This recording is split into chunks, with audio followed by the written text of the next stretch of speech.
சிறகடிக்க ஆசை சீரியலோட upcoming episode என்னென்னு பார்க்கலாம்.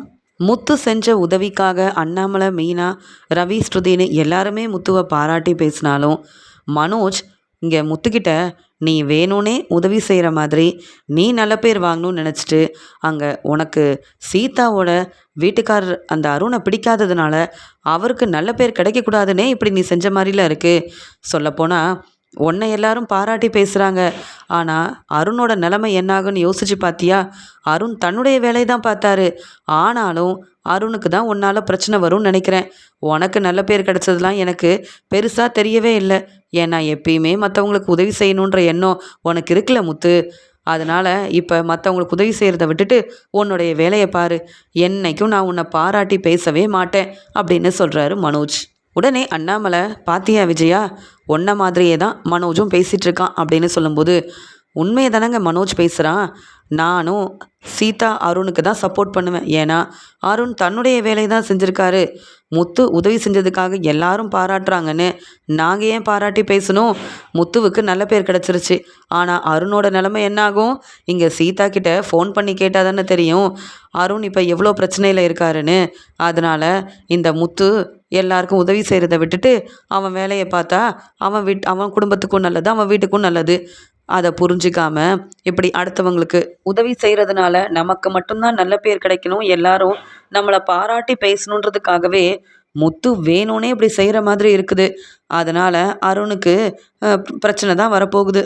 என்னமே நான் பார்க்குறேன், முத்துவுக்கு சப்போர்ட் பண்ணி பேசுகிறல்ல, அருண் தன்னுடைய வேலையை தான் செஞ்சுருக்காரு. ஆனால் முத்து இப்படி செஞ்ச உதவியை எல்லாரும் பாராட்டி பேசுகிறாங்க, அருணை யாரும் புரிஞ்சிக்க மாட்டேங்கிறாங்களே. அதனால் சீதா கூட அருண் மேலே தான் தப்பு இருக்குது அப்படின்னு நினைக்காம முத்து வேணும்னே நல்ல பேர் வாங்குறதுக்காக அருணுக்கு பிரச்சனை செஞ்சுதான் நினைக்க நிறைய வாய்ப்பு இருக்குல்ல. இதெல்லாம் உனக்கு புரியாதா மீனா? இதில் முத்து வீட்டுக்கு வந்த உடனே ரொம்ப சந்தோஷமாக பாராட்டி பேசிகிட்ருக்கீங்க.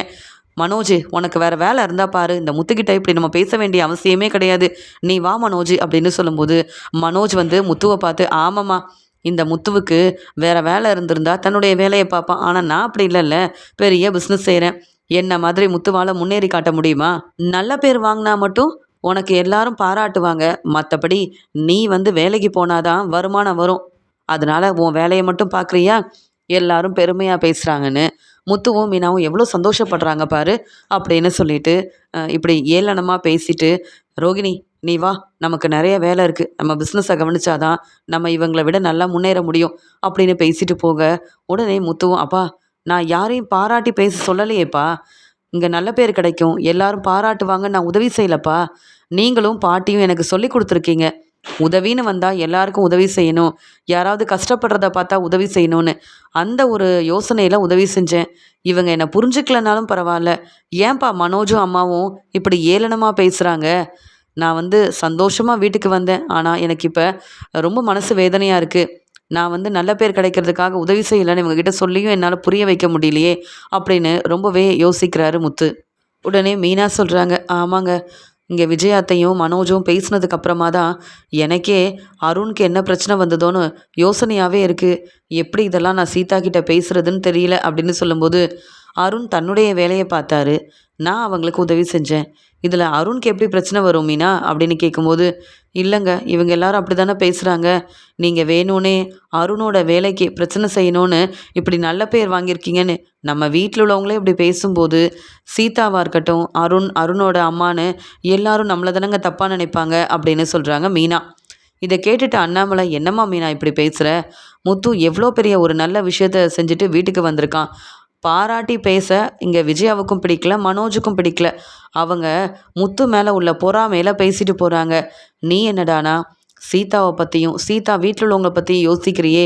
இருந்தாலும் உன் நிலமை எனக்கு புரியுதுமா மீனா அப்படின்னு சொல்லிட்டு அண்ணாமலை அங்கேருந்து கிளம்பி போக, மீனாவும் முத்துவும் இப்படி நம்ம நல்லது செஞ்சாலும் நம்ம ஏன் தான் நம்மளை யாரும் புரிஞ்சிக்க மாட்டேங்கிறாங்கன்னு தெரியலன்னு மீனா இங்கே முத்துக்கிட்ட பேசிகிட்டு இருக்காங்க. முத்து ரொம்பவே மனசு வேதனைப்படுறாரு. ரோகிணி யோசிக்கிறாங்க, என்னதான் முத்துவும் மீனாவும் எல்லாருக்கும் உதவி செஞ்சாலும் அவங்க நல்ல பேர் வாங்கிறதுக்காக தான் இப்படி செய்கிறாங்கன்னு. விஜயாத்தையும் மனோஜும் கேட்ட கேள்விக்கு அவங்க பதில் பேச முடியாமல் நின்னாங்கல்ல, அதெல்லாம் பார்க்க எனக்கு ரொம்பவே சந்தோஷமாக இருக்குது அப்படின்னு ரோகிணி தன்னுடைய வேலைக்காக வெளியில் கிளம்பி போகிறாங்க. அந்த சமயம் இங்கே வித்யா ஃபோன் பண்ணுறாங்க.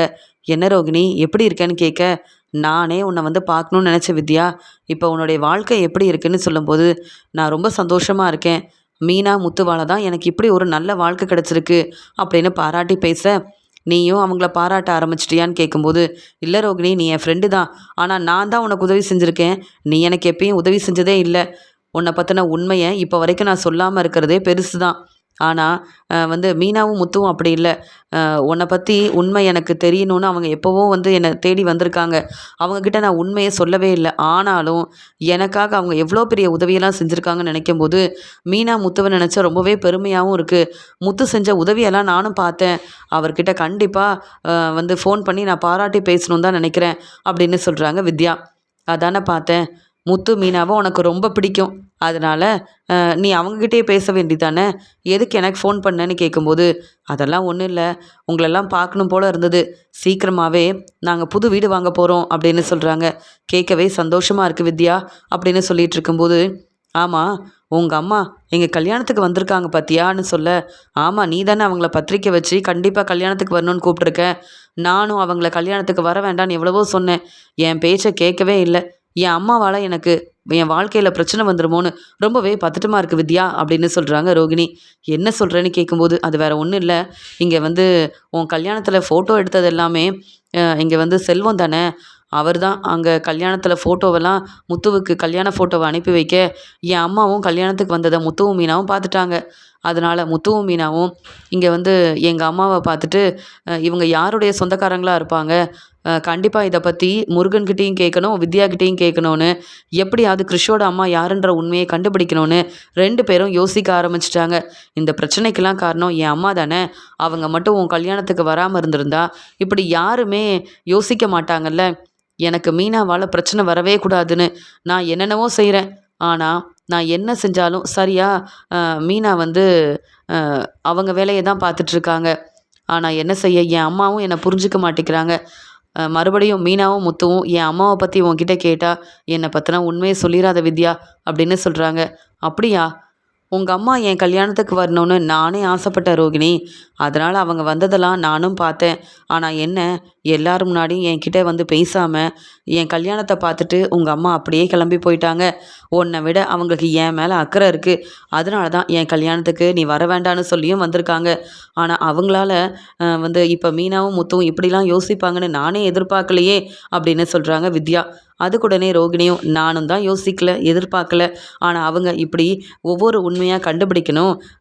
நான் மட்டும் கிறிஷோட அம்மான்ற உண்மை தெரிஞ்சதுன்னா எப்படியாவது உண்மையை எல்லார்கிட்டையும் சொல்லி என்னை மாட்டி விடணும் அப்படின்லாம் யோசிக்கிறாங்க.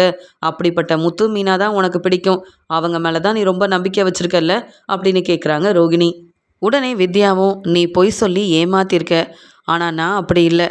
உனக்காக நிறைய பொய் சொல்லியிருக்கேன், உன் வாழ்க்கைக்காக உதவி செஞ்சுருக்கேன். ஆனால் என்னுடைய வாழ்க்கையில் நான் பொய் சொல்லவே கூடாது அப்படின்னு தான் நான் இருக்கேன்.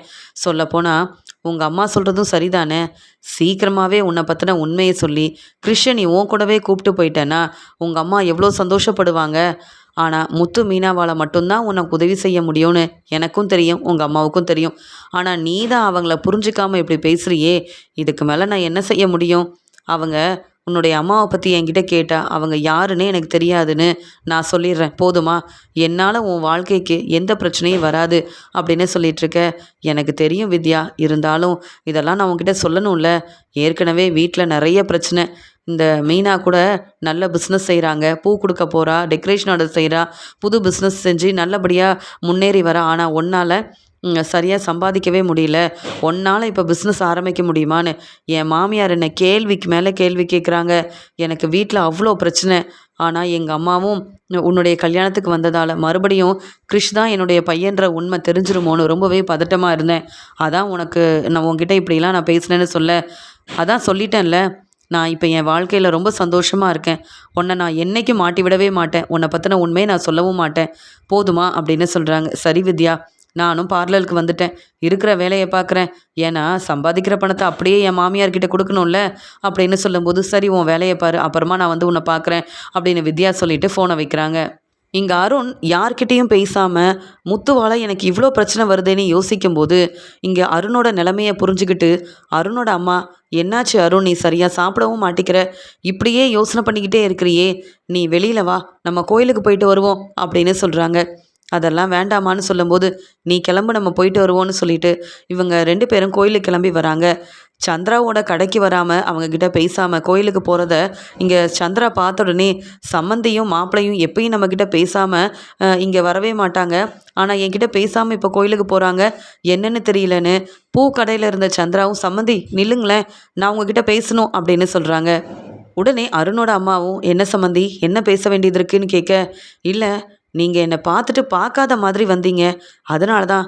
நல்லா இருக்கீங்களா சம்மந்தி, மாப்பிள்ளை நல்லா இருக்கீங்களான்னு கேட்கும்போது உடனே அருணோட அம்மா ரொம்ப கோவமா, நாங்கள் சந்தோஷமாக இருக்கிறோன்னு எப்படி சொல்ல முடியும்னு கேட்க, என்னாச்சுன்னு உங்களுக்கு தெரியும்ல, எல்லாரும் முத்து தம்பியை பாராட்டுறாங்க, ஆனால் என் பையன் நிலைமை என்னாச்சுன்னு தெரியுமா, வேலைக்கு போகாமல் வீட்டில் இருக்கான் அருண் அப்படின்னு சொல்லும்போது, அதுக்கு முத்து தம்பி எப்படி காரணமாக முடியும்னு சொல்ல, முத்து தானே வேணும்னே அப்படிலாம் பேசியிருக்காரு, அவர் செஞ்சது மட்டும்தான் உதவி, இங்கே அருண் தன்னுடைய வேலையை செஞ்சதெல்லாம் சரியே இல்லைன்னு முத்து பேசுனதுனால தான் எல்லாரும் இப்போ முத்துவை பாராட்டுறாங்க, அருணை எல்லாரும் திட்டிகிட்டு இருக்காங்க, வெளியில் கூட வர முடியலன்னு அருண் வீட்டுக்குள்ளேயே இருக்கான், இந்த நிலைமை என் பையனுக்கு வந்ததுக்கு காரணம் உங்கள் வீட்டு மாப்பிள்ளை முத்து தானே, நீங்களும் புரிஞ்சுக்காமல் பேசுகிறீங்களா, முத்துவுக்கு சப்போர்ட் பண்ணுறீங்களான்னு ரொம்ப கோபமாக கேட்குறாங்க இங்கே வந்து அருணோட அம்மா.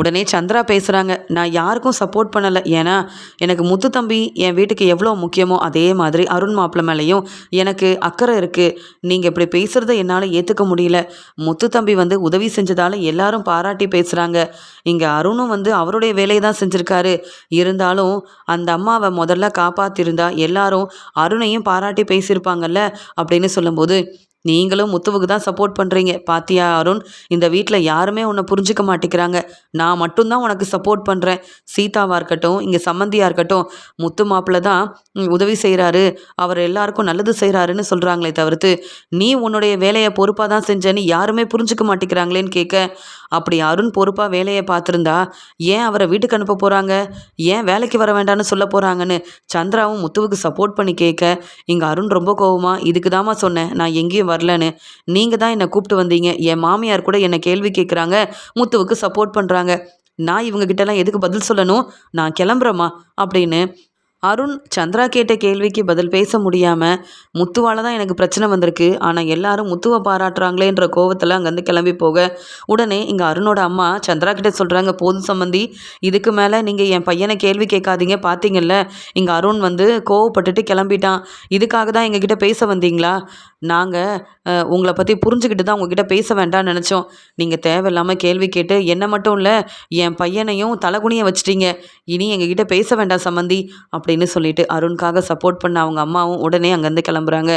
சந்திரா யோசிக்கிறாங்க, எப்போ பார்த்தாலும் முத்து தம்பி தான் வந்து தப்பு செய்கிறாருன்னு, இவங்க இன்னும் முத்து தம்பியை புரிஞ்சிக்காமல் இருக்கிறாங்களே, அருண் உதவி செஞ்சுருந்தா இந்த நல்ல பேர் அருணுக்கும் கிடச்சிருக்கும், ஆனால் அவர் தன்னுடைய வேலையை மட்டும் பார்த்தா போதும், மற்றவங்களுக்கு உதவி செய்ய வேண்டான்னு நினச்சதால தானே இப்படி ஒரு நிலைமை வந்திருக்கு, என்னைக்கு தான் சம்மந்தியும் அருண் மாப்பிள்ளையும் உண்மை என்னென்னு புரிஞ்சுக்க போகிறாங்களோ தெரியல, என்கிட்ட இவ்வளோ கோபமாக பேசிட்டு போகிறாங்களே அப்படின்னு யோசிக்கிறாங்க சந்திரா. முருகன் முத்துவை பார்க்கறதுக்காக கார் ஷெட்டுக்கு வராரு. உடனே இங்கே முத்துவும் செல்வமும் இங்கே வந்து முருகன்கிட்ட பேசிகிட்டு இருக்க, அண்ணே ஒரு வீடு வாங்கலான்னு நினைக்கிறேன், அது மட்டும் இல்லைண்ணே எப்படியாவது என் கல்யாணத்துக்கு முன்னாடியே வீடு வாங்கிடணும், புது வீட்டுக்கு தான் இங்கே வித்யாவை கூப்பிட்டு போகணும்னு ஆசைப்பட்டேன், ஆனால் அதெல்லாம் நடக்கவே இல்லைல்ல, அதனால தான் உங்களை பார்த்துட்டு போகலாமேன்னு வந்தேன் அப்படின்னு சொல்லும்போது, நான் இப்போ என்ன செய்யணும்னு நினைக்கிறேன் அப்படின்னு கேட்குறாங்க. எப்படி முன்னாடி நின்று எனக்கு கல்யாணத்தெல்லாம் செஞ்சு வச்சிங்களோ அதே மாதிரி நீங்கள் எனக்காக ஒரு வீடெல்லாம் பார்த்து என்கிட்ட சொன்னீங்கன்னா கண்டிப்பாக அந்த வீடு உங்களுக்கு பிடிச்சிருந்தா நான் வாங்கிடுவேனே, அதனால தான் அப்படின்னு சொல்லும்போது, கண்டிப்பாக நான் உனக்காக உதவி செய்யாமல் இருப்பேனா அப்படின்னு சொல்லி பேசிகிட்ருக்க, ஆமாம் அண்ணே நீங்கள் எங்கள் வீட்டை வந்து பார்க்கலல்ல, நீங்கள் வாங்கலை நான் கூப்பிட்டு போகிறேன்னு சொல்லும்போது, இல்லை நீங்களே இப்போ தான் அந்த வீட்டுக்கு போயிருக்கீங்க, நீங்கள் சந்தோஷமாக இருந்தால் அதுவே போதும் அப்படின்னு சொல்கிறாரு முத்து. அண்ணே வாங்கண்ணே, இங்கே வந்து வித்யா ரொம்ப நல்லா சமைக்கிறாங்க, எல்லாத்துக்கும் காரணம் மீனா சிஸ்டர் தான், ஏன்னா மீனா கிட்ட கேட்டு தான் இங்கே வந்து வித்யா வந்து சமைச்சு கொடுத்துட்ருக்காங்க, மீனா சிஸ்டர் இவ்வளோ நல்லா சமைப்பாங்கன்னு எனக்கே தெரியாதுண்ணே அப்படின்னு சொல்லும்போது, அப்படியா மீனா கிட்ட கேட்டால் வித்யா சமைச்சு கொடுத்துட்ருக்கா அப்படின்னு கேட்கும்போது, ஆமாண்ணே, அதனால் வித்யா அவங்க எல்லாரையுமே வர சொல்லணும், நான் வந்து மீனா முத்துவுக்கு சமைச்சு கொடுக்கணுன்னு ஆசைப்பட்றேன் அப்படின்னு சொல்லிக்கிட்டே இருந்தாங்க. இன்றைக்கி நீங்கள் வந்தீங்கன்னா இங்கே வித்யாவையும் பார்க்கலாம். அதே மாதிரி எங்கள் வீடு எப்படி இருக்கணும் நீங்கள் பார்க்கலாம்ல. சொந்தக்காரங்க யாருமே வரமாட்டேங்கிறாங்கண்ணே. ஏன்னா அவங்கள நான் பெருசாக கூப்பிடவும் இல்லை. நிறைய பணம் செலவு செய்யக்கூடாது. இருக்கிற பணத்தை வச்சு வீடு வாங்கணும்னு ஆசைப்பட்டதால தான் நான் கோயிலில் கல்யாணத்தை வந்து நீங்கள் செஞ்சு வச்சா போதும்னு நினச்சேன் அப்படின்னு பேசிகிட்ருக்க. இப்போ எதுக்கு இவ்வளோ யோசிக்கிற? நாங்கள் எல்லாரும் இருக்கும்போது உன் சொந்தக்காரங்க யாரும் உன்னை பார்க்க வரல. நீ வந்து யோசிக்கவே வேண்டாம். மீனா வந்து இப்போ சமைக்க சொல்லி கொடுக்குறால, அப்போ சீக்கிரமாகவே வித்யா இன்னும் நல்லா சமைக்க ஆரம்பிச்சிருவாங்கன்னு நினைக்கிறேன் அப்படின்னு சொல்லி பேசிகிட்டு இருக்க. உடனே செல்வமும் நம்ம போயிட்டு வந்தால் முருகன் ரொம்ப சந்தோஷப்படுவாருன்னு நினைக்கிறேன் அப்படின்னு சொல்ல, ஆமாம் செல்வம், யாருமே வந்து பார்க்கலன்னு முருகன் வந்து யோசிக்க ஆரம்பிச்சிட்டதுனால நம்ம போய் பார்த்துட்டு வந்துடுவோம் அப்படின்னு செல்வமும் முத்துவும் முருகனோட வீட்டுக்கு கிளம்பி போகிறாங்க. அங்கே முருகன் வந்து வித்யா யார் வந்திருக்காங்கன்னு பாருங்களேன் அப்படின்னு சொல்ல, முத்துவும் செல்வமும் வந்திருக்கிறத பார்த்துட்டு வாங்க முத்து, நல்லா இருக்கீங்களா அண்ணே, நல்லா இருக்கீங்களா அப்படின்னு சொல்லி கூப்பிட்டு வந்து அவங்களுக்கு உட்கார வச்சு காஃபியெல்லாம் கொடுத்துட்ருக்காங்க. என்ன வித்யா இப்போ நல்லா சமைக்க ஆரம்பிச்சிட்டிங்க போல் அப்படின்னு சொல்லும்போது, மீனா கிட்ட கேட்டு தெரிஞ்சுக்கிட்டு தான் நான் சமைக்கிறேன். ரோகிணிக்கு அவ்வளவா சமைக்க தெரியாது. என் ஃப்ரெண்டுங்க சரியாக சமைக்கவே மாட்டாங்க. ஆனால் மீனா அப்படி இல்லை, பொறுப்பாக எவ்வளோ ருசியாக சமைச்சு கொடுப்பாங்க. அதனால தான் நான் அவங்கக்கிட்ட தான் கேட்டு இப்போ சமைக்கவே தெரிஞ்சுக்கிட்டேன். முருகன் என்ன சொன்னாருன்னு கேட்க, உங்களை ரொம்ப பாராட்டி பேசுனாங்க. உங்களுக்காக சீக்கிரமாக வீடு வாங்கணும்னு முருகன் ஆசைப்படுறாரு. இப்படி முருகன் வந்து உங்கள் வாழ்க்கையில் கிடைக்க நீங்கள் ரொம்ப கொடுத்து வச்சுருக்கீங்க அப்படின்னு முத்து சொன்னதை கேட்டுட்டு உடனே வித்யாவும் உண்மையை தான் சொல்கிறீங்க. நீங்களும் மீனாவும் இல்லைனா இப்படி ஒரு வாழ்க்கை எனக்கு கிடச்சிருக்காது. என் அம்மா என் கல்யாணத்தை பார்த்து ரொம்ப சந்தோஷப்பட்டாங்க. அதுக்கு காரணமே முத்து, நீங்களும் மீனாவும் தான் அப்படின்னு சொல்லி பெருமையாக பேசிகிட்டு இருக்காங்க வித்யா. உடனே முருகன் சொல்கிறாரு, என்ன வித்யா, முத்தண்ணன் நமக்கு மட்டுமா உதவி செய்கிறாங்க? பார்த்தல்ல, எல்லாரும் முத்தண்ணனை பாராட்டி பேசுகிறதுக்கு காரணம் அவரோட நல்ல மனசை எல்லாரும் புரிஞ்சுக்கிட்டு இப்போ பாராட்டி பேசுகிறாங்கல்ல. சொல்லப்போனால் முத்தண்ணன் நமக்கு மட்டும் இல்லை, உதவின்னு யார் கேட்டாலும் உதவி செய்வார். அப்படி தானே முத்தண்ணன் அப்படின்னு பெருமையாக பேசிகிட்ருக்க. உடனே முத்துவும், நீங்கள் எல்லாரும் பெருமையாக பேசுகிறீங்க, ஆனால் வீட்டில் உள்ள என் அண்ணனும் என் அம்மாவும் என்னை புரிஞ்சிக்க மாட்டேங்கிறாங்க தெரியுமா அப்படின்னு பேசிகிட்டு இருக்கும்போது அப்போ தான் முத்துவுக்கு வந்து ஞாபகம் வருது. வித்யா உங்ககிட்ட ஒரு முக்கியமான விஷயம் நான் கேட்கணும்னு நினச்சேன்னு சொல்லும்போது, என்னாச்சு அப்படின்னு கேட்கும்போது, அது வேற ஒன்றும் இல்லை, உங்கள் கல்யாணத்துக்கு கிறிஷோட பாட்டி வந்திருந்தாங்க. கிறிஷோட பாட்டியை பார்த்துருக்கீங்களா, யாருன்னு தெரியுமான்னு கேட்கும்போது உடனே முருகன், யாரை பற்றி நான் பேசுகிறீங்க அப்படின்னு சொல்லும்போது, உங்கள் சொந்தக்காரங்க கல்யாணத்துக்கு வந்திருந்தாங்கல்ல, அவங்கள பற்றி தான். நான் ஒருத்தவங்களோட ஃபோட்டோவை காமிக்கிறேன், அவங்க தெரியுமான்னு பார்க்குறீங்களா அப்படின்னு கேட்குறாரு முத்து. அண்ணே காமிங்க, எங்கள் சொந்தக்காரங்களா இல்லை யாருன்னு நான் பார்த்த உடனே சொல்லிடுவேன் அப்படின்னு சொல்லும்போது, இங்கே வந்து கிறிஷோட பாட்டி ஃபோட்டோவை வந்து இங்கே முத்து காமிக்கும்போது, அண்ணே இவங்க என் சொந்தக்காரங்க இல்லையே, இவங்க எங்கள் கல்யாணத்துக்கு வந்திருந்தாங்களா, எனக்கே இப்போ தானே தெரியும், அவங்க யாருன்னு எனக்கு தெரியாதுண்ணே, தெரிஞ்சால் நான் கண்டிப்பாக சொல்லியிருப்பேனே அப்படின்னு சொல்லும்போது உடனே இங்கே முத்துவும், இவங்க எதுக்காக வந்தாங்கன்னு தெரியலையே அப்படின்னு யோசனை பண்ணிக்கிட்டே இங்கே வந்து வித்யா கிட்ட முத்து வந்து கேள்வி கேட்குறாரு. ஆமாம் வித்யா, ரோகிணி உங்கள் ஃப்ரெண்டு தானே, அவங்கள பற்றின உண்மை கண்டிப்பாக உங்களுக்கு தெரிஞ்சிருக்கும்ல. ரோகிணி ஏதோ ஒரு உண்மையை எங்களுக்கு தெரியக்கூடாதுன்ற மாதிரி அவங்க ஏதோ தேவையில்லாத வேலையை செய்கிறாங்கன்னு தெரியும். இல்லை எதுக்காக சொல்கிறேன்னா, மனோஜோட கடையில் 3,00,000 ரூபா பணத்தை எடுத்தது அந்த ராணியும் அவங்க வீட்டுக்காரரும் தான் அப்படின்னு ரோகிணி எங்கள் முன்னாடியே சொன்னாங்க. ஆனால் அப்படிலாம் நாங்கள் செய்யவே இல்லைன்னு அந்த ராணியாலேயும் அவங்க வீட்டுக்காரராலேயும் மனோஜோட கடைக்கும் நிறைய பிரச்சனை வந்தது. அவங்க மனோஜை ஏமாற்றி நிறைய பணம் வாங்கலான்னு திட்டம் போட்டு என்னென்ன வேலையவோ செஞ்சாங்க. ஆனால் நான் உண்மை என்னன்னு கண்டுபிடிச்சிட்டேன். ஆனால் இப்போ வரைக்கும் அந்த பணத்தை எடுத்தது யாருன்னு எங்களால் கண்டுபிடிக்கவே முடியல. இல்லை எதுக்கு கேட்குறேன்னா, மனோஜோட கடையில் வேலை பார்க்குறது ரோகிணி தான். மனோஜ் அந்த கடைக்கு ஓனராக இருக்கிறதுனால கண்டிப்பாக அந்த பணத்தை எடுத்திருக்க வாய்ப்பே இல்லை. அப்போ ரோகிணி அந்த பணத்தை எடுத்திருப்பாங்களா வித்யா, இல்லை உங்களுக்கு தெரியுமா அப்படின்னு கேட்கும்போது வித்யா திருன்னு முழிக்கிறாங்க. என்ன முத்து, ரோகிணி கிட்ட கேள்வி கேட்காம என்கிட்ட வந்து கேள்வி கேட்குறீங்களே, ரோகிணி என்ன செஞ்சான்னு எனக்கு எப்படி தெரியும்னு கேட்க, ரோகிணி உங்கள் ஃப்ரெண்டு தானே, அவங்கள பற்றி எப்படி உங்களுக்கு தெரியாமல் இருக்கும் அப்படின்னு கேட்குறாரு முத்து. உடனே முருகனும், வித்யா நம்ம கல்யாணத்துக்கு முன்னாடி அப்பப்போ ரோகிணி உங்ககிட்ட பணம் கேட்டுட்டு இருந்தாங்கல்ல, எனக்கு கூட பணம் கேட்டு ஃபோன் பண்ணாங்களே, அதெல்லாம் முத்தண்ணனுக்கு தெரியாதா அப்படின்னு சொல்லிடுறாரு முருகன். இதை கேட்ட உடனே வித்யா யோசிக்கிறாங்க. முருகன் வந்து இங்கே முத்துக்கிட்ட உண்மையை மட்டும்தான் பேசணும்னு நினைக்கிறாரு. முத்து மேலே அவ்வளோ நம்பிக்கை வச்சுருக்காரு முருகன். நான் ரோகிணிக்கு சப்போர்ட் பண்ணுறேன்னு தெரிஞ்சா அப்புறம் முத்து மட்டும் இல்லாமல் முருகனும் என் மேலே ரொம்ப கோவப்படுவாரே, என்ன செய்ய அப்படின்னு யோசிக்க ஆரம்பிக்கிறாங்க இங்கே வித்யா. உடனே இங்கே முத்துவும், என்ன முருகன் சொல்கிற, ரோகிணி உங்ககிட்ட வேற இப்படி வந்து பணம் கேட்டுட்டு இருந்தாங்களா, எதுக்காக அப்படின்னு கேட்கும்போது, எனக்கு என்ன தெரியும் வித்யா, உங்ககிட்ட தானே பணம் கேட்டாங்கன்னு என்கிட்ட சொன்னீங்க. எதுக்காக ரோகிணி இப்படி யாருக்கும் தெரியாமல் நம்மக்கிட்ட பணம் கேட்டுட்டு இருந்தாங்க அப்படின்னு முருகன் கேட்கும்போது, முத்து என்னன்னு தெரியல, ரோகிணி நிறைய பணம் தேவைப்படுதுன்னு உதவியாக எங்ககிட்ட பணம் கேட்டா. ஆனால் எனக்கு கல்யாணத்துக்குன்னு நிறைய செலவு இருக்குது, நாங்கள் வீடு வாங்கினோன்னு எங்ககிட்ட பணமே இல்லைன்னு சொல்லிட்டேன். அப்படி இருந்தும் முருகன்கிட்ட 1,00,000 ரூபா பணம் வாங்கின ரோகிணி அந்த பணத்தை நான் கேட்டதுனால திருப்பி கொடுத்துட்டா. எனக்கு தெரிஞ்சு ரோகிணி நிறைய கடன் வாங்கியிருக்கா. அதெல்லாம் வீட்டுக்கு தெரியாமல் அவள் கடன் வாங்கியிருக்காளா என்னன்னு எனக்கு தெரியாதுன்னு சொல்லும்போது, இந்த பார்லர்லம்மா இப்படிப்பட்ட வேலையெல்லாம் வேற செய்கிறாங்களா? ஆனால் வீட்டில் யாருக்கும் தெரியாமல் தான் இப்படி வெளியில் எல்லார்கிட்டேயும் கடன் வாங்கிட்டு இருக்காங்களா அப்படின்னு சொல்லி கேட்கும்போது, அப்போ கண்டிப்பாக மனோஜோட கடையிலேருந்து 3,00,000 ரூபா பணத்தை இந்த பார்லர்லம்மா தான் எடுத்திருப்பாங்க. ஏன் சொல்கிறேன்னா, மனோஜ் அந்த கடைக்கு ஓனராக இருக்கும்போது அங்கே இருக்கிற வேலையெல்லாம் பார்க்க போகிறது ரோகிணி தான். மனோஜ் கண்டிப்பாக அம்மாவுக்கு தெரியாமல் இந்த பணத்தை எடுக்க வாய்ப்பே இல்லை. அப்போ ரோகிணியோட வேலையாக தானே இருக்கும்னு சொல்லும்போது உடனே வித்யா திருன்னு முழிக்கிறாங்க. ரோகிணியை பற்றின உண்மையை நான் சொல்லக்கூடாதுன்னு நினச்சாலும், நான் என்னெல்லாம் பேசுகிறேன்னு முத்து புரிஞ்சுக்கிட்டு ரோகிணி மேலே தான் தப்பு இருக்குன்ற உண்மையை கண்டுபிடிச்சிட்டாரே அப்படின்னு வித்யா யோசிக்கிறாங்க.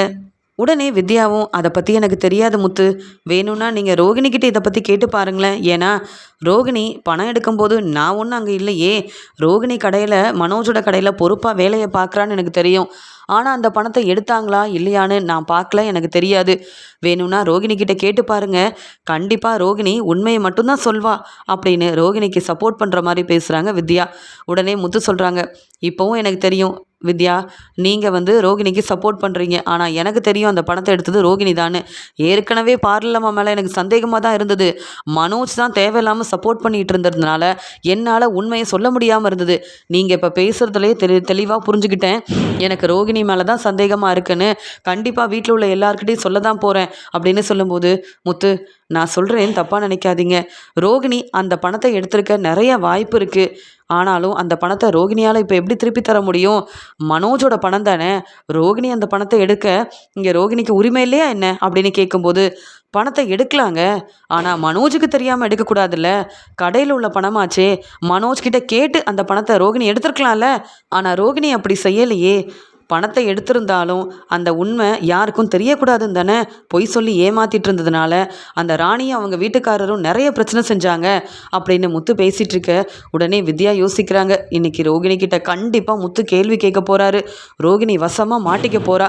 எதுக்கு தான் என் வீட்டுக்கு இவங்க எல்லாரும் வந்தாங்களோ தெரியலையே, என்னாலேயே ரோகிணிக்கு பிரச்சனை வந்துடும் போலையே அப்படின்னு வித்யா யோசிக்கிறாங்க. உடனே முத்துவும் சரி முருகன் நான் கிளம்புறேன், நிறைய வேலை இருக்குன்னு சொல்லிட்டு பேசிட்டு அங்கே செல்வமும் இங்கே முத்துவும் அங்கேருந்து கிளம்புறாங்க. முருகன் சொல்கிறாரு, இனி ரோகிணிக்கு வித்யா நீங்கள் ரொம்ப சப்போர்ட் பண்ணாதீங்க. ஏன்னா முத்தண்ணனும் மீனாவும் ரொம்ப நல்லவங்க, ஆனால் ரோகிணி அப்படி இல்லைன்னு நினைக்கிறேன் அப்படின்னு சொல்லிட்டு போகிறாரு முருகன். முருகன் இப்படி பேசுனதை கேட்ட உடனே இனி நான் ரோகிணிக்கு ஃபோன் பண்ணக்கூட முடியாது போலையே அப்படின்னு வித்யா யோசிக்கிறாங்க. முத்துவும் வீட்டுக்கு வராரு. வீட்டுக்கு வந்த முத்துக்கிட்ட அண்ணாமலை என்னப்பா சவாரிக்கு போலையான்னு கேட்க, இல்லைப்பா பெருசாக எந்த சவாரியும் வரல, அதனால் வீட்டுக்கு வந்துட்டேன். மீனா எங்க அப்படின்னு கேட்கும்போது, மீனா தனக்கு வேலை இருக்குன்னு வெளியில் போனால் இப்போ வந்துடுவா அப்படின்னு சொல்லும்போது வீட்டுக்கு வந்த முத்து நல்லா ரெஸ்ட் எடுக்கிறாரு. பார்வதி வீட்டில் தன்னுடைய வேலையை முடிச்சுட்டு வந்த விஜயாவும், என்னங்க முத்து சீக்கிரமாக வீட்டுக்கு வந்துட்டான், நல்லா ரெஸ்ட் எடுக்கிறான், ஆமாம் இவனுக்கு வேறு வேலையே இல்லையான்னு கேட்கும்போது, ஏன் முத்து என்றைக்கும் இல்லாமல் இன்றைக்கி தான் கொஞ்சம் நேரம் ரெஸ்ட் எடுக்கலாமேன்னு வந்திருக்கான், அதை பார்த்துட்டு நீ அமைதியாக உன் வேலையை பார்க்காம கேள்வி கேட்குறியா அப்படின்னு கேட்கும்போது, இல்லைங்க இந்த மாதம் வீட்டுக்குன்னு எந்த பணமும் முத்து தரவே இல்லை, அதனால தான் மீனா சரியாக பணத்தை கொடுத்துட்றா, முத்து தரலையேன்னு தான் கேட்டேன். வேலைக்கு போய் சம்பாதிச்சா தானே பணத்தை கொடுப்பான், மற்றவங்களுக்கு உதவி செய்கிறேன் நல்ல பேர் கிடச்சா போதும்னு நினச்சா எப்படி முத்துவால் சம்பாதிக்க முடியும், பணத்தை கொடுக்க முடியும்? வீட்டு செலவுக்குன்னு முத்து பணம் கொடுக்கலன்னா இந்த வீட்டில் முத்து சாப்பிடவே கூடாதுங்க அப்படின்னு சொல்கிறாங்க விஜயா. மீனா ரோகிணி எல்லாரும் வீட்டுக்கு வராங்க. வீட்டுக்கு வந்த உடனே இங்கே மீனா சொல்கிறாங்க, மாமா இன்றைக்கி எனக்கு நிறைய ஆர்டர் கிடச்சிருக்கு, ஃப்ரூட் பொக்கே ஆர்டர், நான் நல்லபடியாக செய்கிறேன், இந்த வேலையெல்லாம் நான் நல்லா செய்கிறேன்னு தெரிஞ்ச நிறைய பேர் ஃப்ரூட் பொக்கே ஆர்டர் கொடுத்துக்கிட்டே இருக்க நல்ல வருமானம் வந்திருக்குன்னு சொல்ல உடனே விஜயா சொல்கிறாங்க, பார்த்தீங்களா உங்கள் மருமக மீனா சம்பாதிக்கிறா, ஆனால் முத்து வீட்டில் ரெஸ்ட் எடுக்கிறான், இதெல்லாம் இந்த முத்துவுக்கு தேவையா? நல்ல பேர் வாங்கினா மட்டும் போதுமா? கொஞ்சம் வருமானம் வந்தால் தானே எல்லாரும் மதிப்பாங்க. இதெல்லாம் உங்கள் பையன் முத்துக்கிட்ட பேசி புரிய வைக்காம எப்போ பார்த்தாலும் முத்துவை தலையில் தூக்கி வச்சு கொண்டாடுறீங்கல்ல, அதாங்க முத்து யாரையும் மதிக்கவும் மாட்டேங்கிறான், என்னையும் கொஞ்சம் கூட மதித்து பேசவும் மாட்டேங்கிறான் அப்படின்னு சொல்லும்போது, இப்போ என்ன பிரச்சனை உனக்கு? முத்து இந்த வீட்டில் ரெஸ்ட் எடுக்கக்கூடாதா? மீனா ரெஸ்ட் எடுத்தாலும் உனக்கு பிடிக்க மாட்டேங்குது. வீட்டு வேலையை செய்யணும்னு பிரச்சனை செய்கிற. வர வர நீ செய்கிறது எதுவுமே சரியில்லை விஜயா. மனோஜுக்கு மட்டும்தான் நீ சப்போர்ட் பண்ணுற. ஆனால் இந்த வீட்டுக்காக கஷ்டப்பட்டு சம்பாதிச்சு கொடுக்குற யாரையும் நீ மதிக்க மாட்டேங்கிற. நீ பேசுகிறதெல்லாம் எனக்கு பிடிக்கவே இல்லை அப்படின்னு சொல்கிறாரு அண்ணாமலை. உடனே இங்கே விஜயா சொல்கிறாங்க, மீனா, முத்துவும் நீயும் தனியாக இந்த வீட்டுக்கு பணம் கொடுக்குறதா தானே சொன்னீங்க. நீ இந்த வீட்டு செலவுக்காக பணம் கொடுத்துட்ட. முத்து எப்போ கொடுப்பான் அந்த பணத்தை அப்படின்னு கேட்கும்போது, அத்தை நான் தரேன் அப்படின்னு சொல்ல, நீ நல்லா சம்பாதிக்கிற, கேட்ட உடனே பணத்தை எடுத்து கொடுக்குற, முத்துவால் அப்படி முடியுதா பாத்தியா அப்படின்னு. வீட்டுக்கு வந்த முத்து கொஞ்ச நேரம் ரெஸ்ட் எடுக்கலாம்னு நினச்சதுக்கு விஜயா இப்படி பேசுகிற பேச்சால் உடனே முத்துவும் என்னாச்சு மீனான்னு கேட்க, அதெல்லாம் ஒன்றும் இல்லைங்க, நீங்கள் சாப்பிட வாங்க அப்படின்னு சொல்லும்போது அங்கே மனோஜ் கடையில் வேலையை முடிச்சுட்டு வீட்டுக்கு வராரு.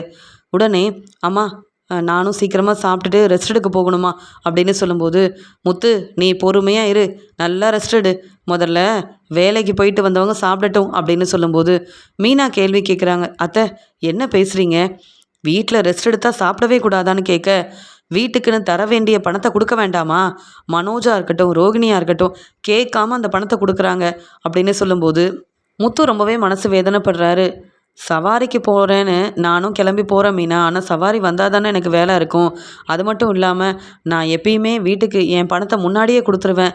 இந்த முறை என்னால் தர முடியலன்னு சொல்ல உடனே மனோஜும், இதுக்கு தான் சொல்கிறது, நல்ல பேர் வாங்கி ஒரு பிரயோஜனமும் இல்லை, கஷ்டப்பட்டு சம்பாதிச்சு கொஞ்சமாவது பணம் வச்சுருக்கணும் அப்படின்னு.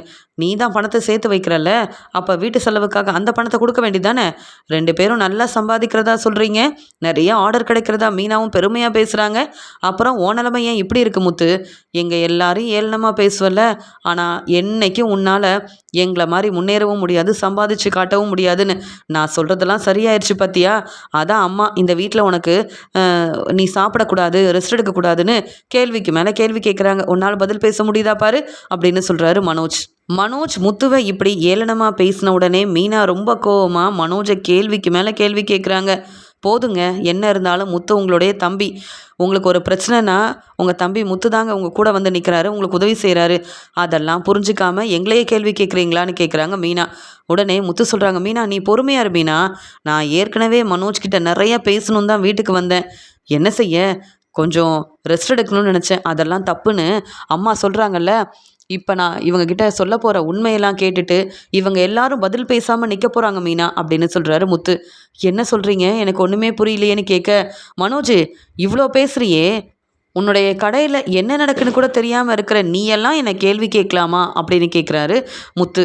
என்ன சொல்கிற அப்படின்னு கேட்கும்போது, ஆமாம், உன் கடையில் 3 லட்ச ரூபா பணத்தை யார் எடுத்தாங்கன்னு தெரியாமல் இந்த பார்லர் அம்மாவுக்கு சப்போர்ட் பண்ணுற, தப்பு செஞ்சது அந்த ராணியும் அவங்க வீட்டுக்காரரும் தான் அப்படின்னு நீயா ஒரு முடிவெடுத்து பிரச்சனையில் மாட்டிக்கிட்டல்ல, அதுக்கெல்லாம் காரணம் யாருன்னு நினைக்கிற அப்படின்னு கேட்கும்போது உடனே விஜயாவும், என்ன உண்மை தெரிஞ்ச மாதிரி பேசிகிட்டு இருக்க, அந்த உண்மையை மனோஜே கண்டுபிடிப்பான்.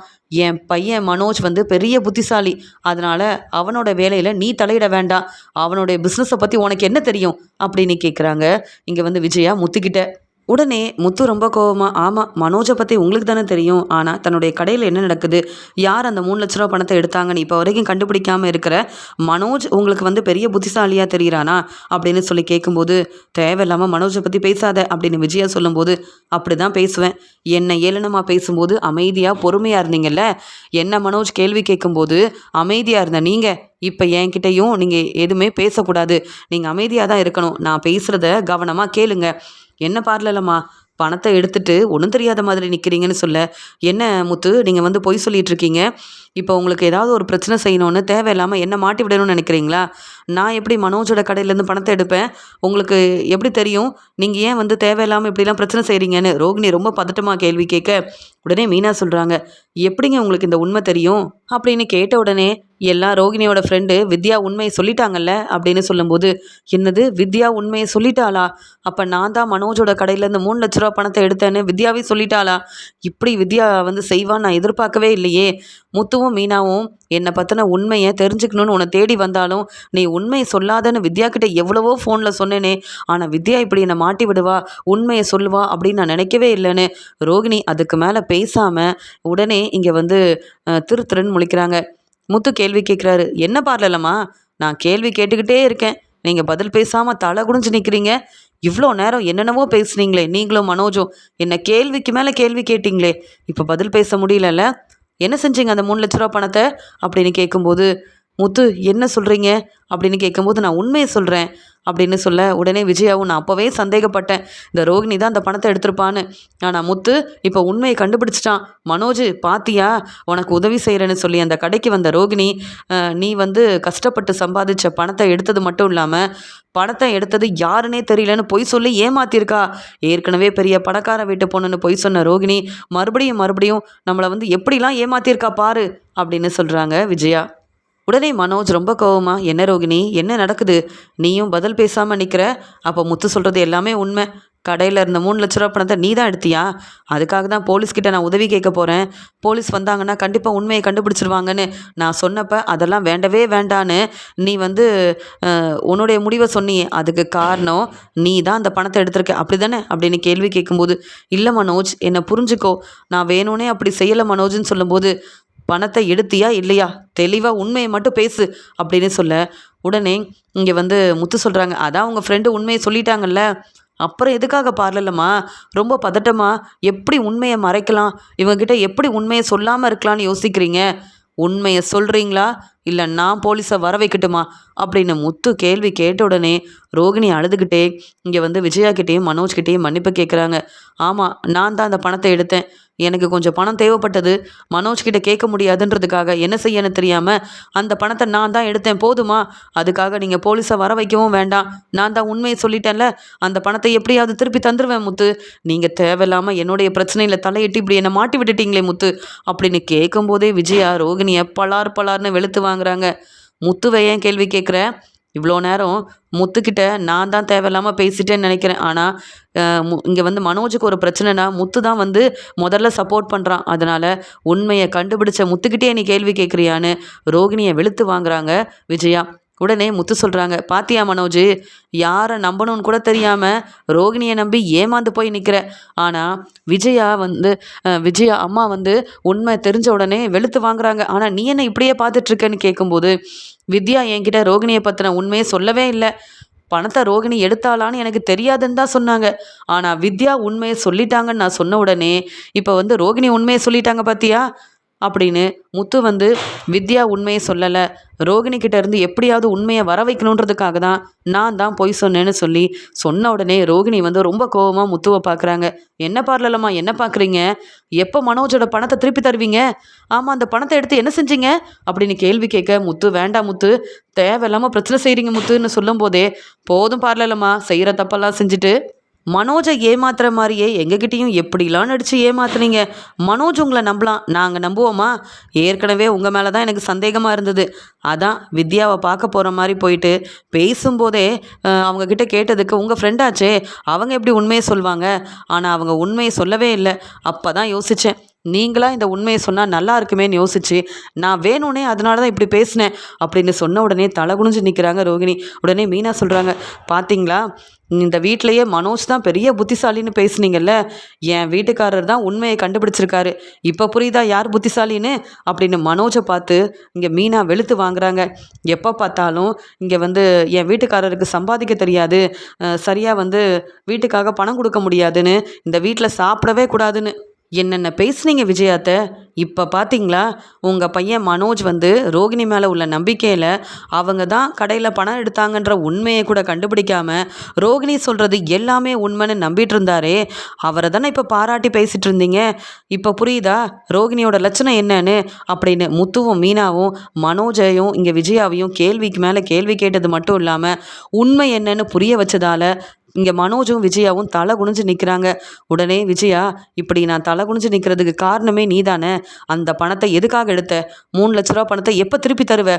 இப்போ நீ எங்களுக்கு தெரியாமல் என்னென்ன வேலை செஞ்சு வச்சுருக்கேன்னு தெரியலையே, இன்னும் என்னெல்லாம் பொய் சொல்லி எங்களை ஏமாத்தலான்னு திட்டம் போட்டு வச்சுருக்க, சொல்லு ரோகிணி அப்படின்னு கேட்டு கேட்டு ரோகிணியை வெளுத்து வாங்குறாங்க விஜயா. மீனாவும் முத்துவும் யோசித்து எப்படியாவது நானே உண்மையை சொன்னால் நல்லா இருக்கும்னு இப்படியெல்லாம் பேசினதால வித்யா தான் உண்மையை சொல்லிட்டான்னு நம்பி நானும் வந்து உண்மையை சொல்லி இப்படி மாட்டிக்கிட்டேனே முத்துக்கிட்ட. இப்போ நான் வந்து வசமாக மாட்டிக்கிட்டேன். முத்துவால் எல்லாரும் என்னை கேள்வி கேட்குறாங்க. விஜயா தவிர வெளுத்து வாங்குறாங்க. அந்த 3 லட்ச ரூபா பணத்தை எப்படி என்னால் திருப்பி தர முடியும்? தேவையில்லாமல் இங்கே மீனா முத்துவை ஏளனமாக பேசுனதுக்காக இப்போ என்ன மாட்டி விட்டுட்டாங்களே, எல்லாரும் என்ன கேள்வி கேட்குறாங்க, நான் என்ன பதில் சொல்லன்னு தெரியாமல் நிற்கிறேனே அப்படின்னு 3 லட்ச ரூபா பணத்தை எடுத்தது ரோகிணிதான்ற உண்மை தெரிஞ்சதால அண்ணாமலையும் விஜயாவும் இங்கே வந்து ரோகிணி கிட்ட கேள்விக்கு மேலே கேள்வி கேட்க மனோஜ் கிட்ட மன்னிப்பு கேட்குறாங்க ரோகிணி. உன்னுடைய கடையில் சம்பளமே வாங்காமல் எவ்வளவோ வேலை செஞ்சுருக்கேன். நீ இப்போ என்னை நம்பாமல் அந்த பணத்தை திருப்பி கொடுக்க சொல்கிறிய மனோஜ். நீ எனக்கு சம்பளமாக கொடுத்த. ஆனால் நான் உன்கிட்ட எதையும் எதிர்பார்க்காம உனக்கு எவ்வளோ பணம் தேவைப்படுதோ என்னுடைய நகையெல்லாம் வச்சு பணத்தை ஏற்பாடு பண்ணி கொடுத்தேன் உன்னுடைய பிஸ்னஸ்க்காக. அதெல்லாம் மறந்துட்டு உங்கள் அம்மா கூட சேர்ந்து நீயும் இப்படிலாம் பேசுகிறல்ல மனோஜ் அப்படின்னு சொல்லி ரோகிணி இங்கே மனோஜும் விஜயாவும் ரொம்ப கோபமாக இருக்கிறத பார்த்துட்டு அழுதுகிட்டே நிற்கிறாங்க ரோகிணி. முத்து மனோஜை பார்த்து கேள்வி கேட்குறாரு. இப்போ புரியுதா ரோகிணி என்னென்ன வேலை செஞ்சுருக்காங்கன்னு? உன் மனைவி ரோகிணியோட லட்சணம் என்னன்னு தெரியாமல் என்ன தேவையில்லாமல் பேசினல்ல, அதான் உனக்கு இந்த நிலமை. தேவையில்லாமல் என்னையும் மீனாவையும் ஏளனமாக பேசினேன்னா மனோஜ் நான் பொறுமையாக இருக்க மாட்டேன்னு ரோகிணியை பற்றின உண்மையை சொன்ன முத்து மனோஜ் தேவையில்லாமல் பேசின பேச்சுக்காக மனோஜ் மேலே ரொம்ப கோபமாக இருக்காரு முத்து.